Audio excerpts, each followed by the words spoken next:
Welcome to the Farming Without the Bank podcast, the show with a no BS approach to money, hosted by a farm strategy expert and authorized IBC practitioner. Join us as we get real and expose the flaws of traditional financial institutions in order to help farmers take control of their finances, create peace of mind, grow their wealth, and leave a legacy. Now, here's your host, Mary Jo Ehrman.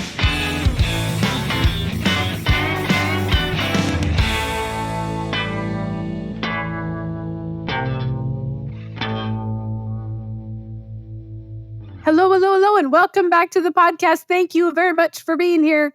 All righty, you guys. I know I talked about it last week, but I was in Iowa last week, and it was super fun, and I've learned a lot about Iowa. And that is that y'all don't plant anything besides corn and soybeans down there.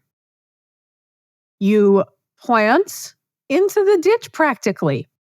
On top of buildings. Like, I have never seen rows of crops planted so close to people's buildings, under trees, into the yard. Like, people don't have yards in Iowa. I find it weird that there's very few farmyards with trees around them. Is that all because everybody's worried about taking up a couple rows of corn with the trees? Or you just don't have the wind that you don't need the shelter belt built around? I don't know. I'm in North Dakota. We have trees. We try to have trees around every single yard. It's rare to see a yard without trees around it, and then the field up to the trees.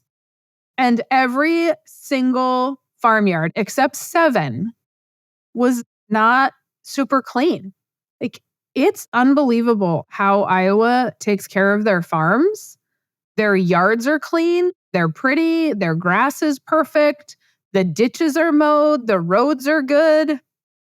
I don't know what to contribute all of that to, except maybe the yards being clean, peer pressure. Like, you don't want to be the ugly neighbor's yard. I don't know. As soon as we got into Minnesota and North Dakota, our stuff is nice up here, but it is not nearly as nice as Iowa. There are a lot of places that the yards are just not clean. It was also crazy to see that southern Minnesota is dry. And it's like you almost hit the Iowa line and it's green. It was very strange how the rain has been hitting. Like, people in southern Minnesota have dry yards. Their grass is fried. Their corn is half the height of the stuff in Iowa. Even us here in the North Dakota, Bismarck area where I'm at, we have taller corn than what Minnesota has. So didn't know Minnesota was dry. But these are all the amazing things that happen when you drive instead of fly. It was a long drive. It was fun. I got to visit Torque and Sawyer from Barn Talk, and we did a short interview there. I got to visit Jolene Brown and with a whole bunch of my other clients. And so it was a great time, hoping to get back to Iowa again. All right, let's talk today about the subject at hand, which is building together. And what would that do? So I had a potential client meeting this week, and the clients are a 6th owner in some land. They're 50-50 owners in some land, and they have separate LLCs for each one of these entities because they have off-the-farm jobs, but they want to be able to still farm because it's in their blood. They came from the farm. But because of their full-time off-the-farm job, they do not have the ability to actually do the labor. Now, I have talked about this with my brother. We have looked at what neighbors are doing, but I don't see it happen often. And that is that the kids that are off the farm making a decent living are buying land with the farm kids, or maybe they're just buying their own land and they're having it custom farmed. But where I grew up, we have some neighbors that the whole entire family is in on the operation. I want to say there's like 4 or 5 kids. And so between grandpa, mom, and dad, and all the kids, they all put money into the bucket. And then the farm kids farm it and then they share the profit. Well, they seem to farm more acres. They seem to buy more land. And it is because there's more money funding it. So there's this saying, you can do it alone, but you can go faster together. It's something like that. That's not exactly how the saying goes. And I truly am a very independent person. I don't like to have teams of people because everybody's got their own opinion and I'm very strongly opinionated. And so I just do better alone. I don't really have feelers, you guys. You've heard all these things, but it takes longer to get there when you're alone.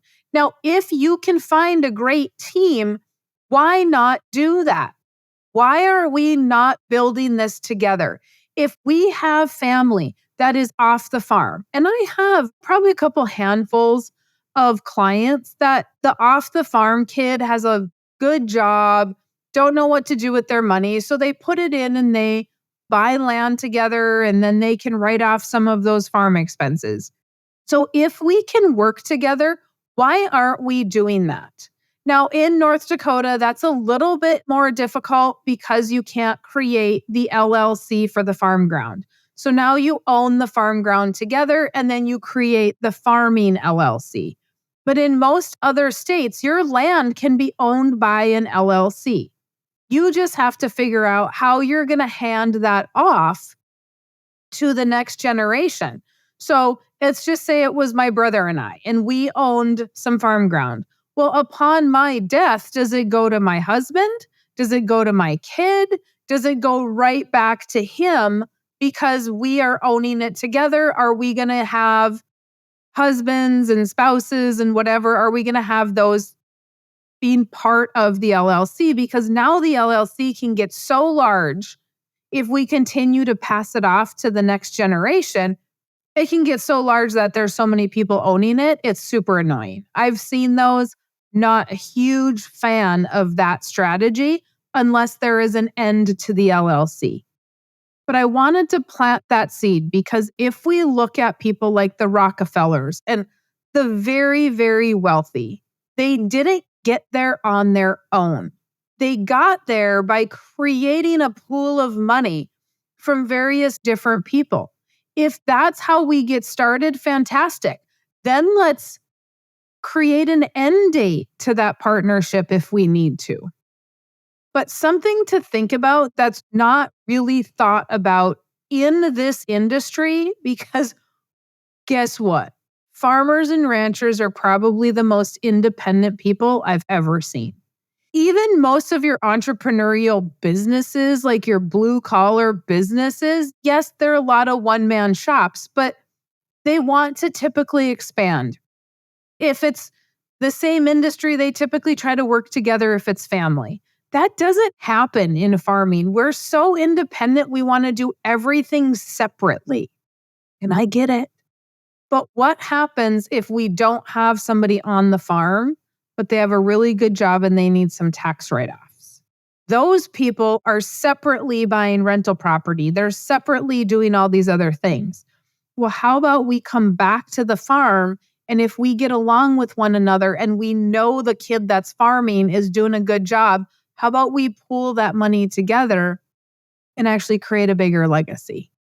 Something to think about. This isn't a very long podcast. This is going to be very, very short because at this point, I just wanted to plant the seed. If you're doing that, email me. Let me know that you're doing it. Let me know how it's working, because I would frankly like to see more of it and just kind of see how it goes. What happens? What are the plans? What are the exit strategies? All that kind of stuff. Because it's the same as any business. Why would you not join together if it's going to be a good partnership? And in order to be a good partnership, there has to be some really good communication. There has to be an exit strategy from the beginning.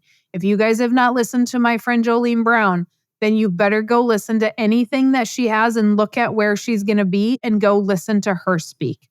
There is probably not a better farm consultant, business consultant than her because she's done this for 30 years, you guys. And there has to be order if we're going to work with family. It has to be laid out on the line. Okay. Like it is no different with my family. If I were to go into business with my family and we just haven't found the perfect thing to do together yet, but I get along great with my brothers. And so if we were to do that, it's going to be laid out. I am very much a full for like, if there's confrontation, I'm okay with that. We're going to talk about it. We're going to confront things. We're going to talk about things before we're mad about them. And then when the issue arises, we will have already discussed it. We will have already decided what we wanted. And there shouldn't be a big deal. It shouldn't be a big deal. We need to understand personalities. We need to understand the control. If I buy land and have my brother farm it, I don't get to tell him what to do because I don't know what to do. No different than if he put money in my business, he doesn't get to tell me how to sell a life insurance policy because he doesn't know how. So, do I need to be knowledgeable? Do I need to be aware? Yes. Do I need to be controlling? No. Do I want to see the books? Yes. So there's still pieces of that we need to understand instead of just, hey, here's my money. We got to work out the people part of it because that's going to be the biggest issue. So let me know if you guys are doing this. I would love to hear the stories. If you're not doing it, have that family meeting and see how it goes. See if there is a family member that would be willing to put some money in because they're making a lot of money and they need a tax write-off. Okay? Create that little partnership. All right, you guys. Let me know. Mary Jo at withoutthebank.com. Let me know if you have a topic that you want me to talk about. If you are a client and you are listening to this, we are doing a client-only think tank in January in San Antonio. So January 18th and 19th, I believe, that third Thursday and Friday of January in San Antonio. So put that on your calendars. We will try to get registration up in the next couple of months so that everybody can get their tickets, get their hotel, figure out life. But it is going to be amazing. If it was anything like what we did in Iowa on an extremely small scale of 10 people, it was so fun to have the client-only little think tank in Iowa. All the clients were talking to each other, helping each other out, telling each other what they're doing, answering questions about policy stuff. It was so awesome. We are going to do that. We are going to have speakers come in. It is just going to be an amazing event. And so January, I know I've texted you all and said, hey, where do you want to go? January 1 for the month, San Antonio 1 for the location. So in January, we'll see you in San Antonio. A lot of you have been asking, so I wanted to share. Okay, let me know if you need anything, maryjo@withoutthebank.com. Go to farmingwithoutthebank.com, grab your books if you've not gotten your books yet, and then schedule your appointment, and I'll be happy to help you. All right, you guys, have a fantastic rest of your day. Thanks for listening to the Farming Without the Bank podcast. We hope today's episode has inspired you to take control of your finances in new ways. Don't forget to check out our website, farmingwithoutthebank.com, and engage with us on our Facebook page, Farming Without the Bank. Join us next week as we smash more financial myths and empower you to accomplish your financial goals.